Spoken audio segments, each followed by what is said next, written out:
name's Caitlin with West Palm Dog, and today I've got Max in front of me, and we're going to be working on his outdoor recall.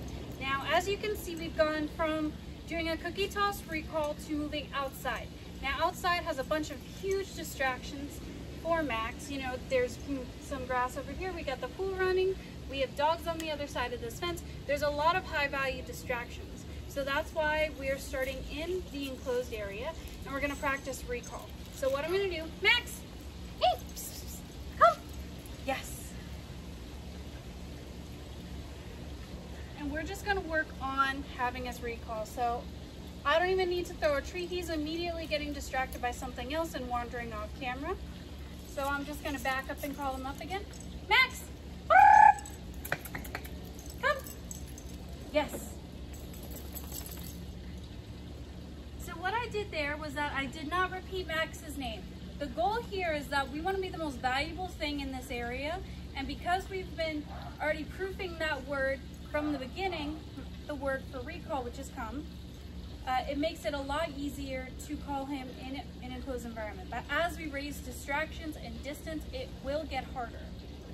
So for example, I got Max right behind me, and he's sniffing something over there, so I'm going to do Max!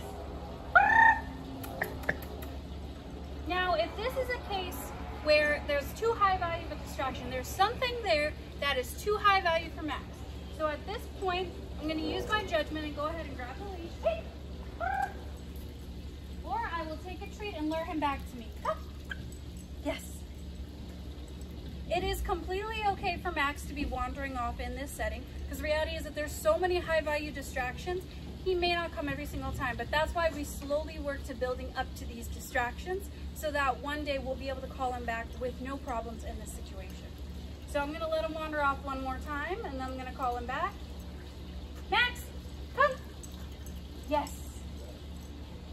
So that was really good from Max. Even though he didn't come that second time, like I said, completely expected for the environment that he's in, and that's how you would fix that problem, is that in that moment you would just go ahead and grab the leash, make sure it's on your dog, especially if you're practicing recall in an environment that you're not super familiar with.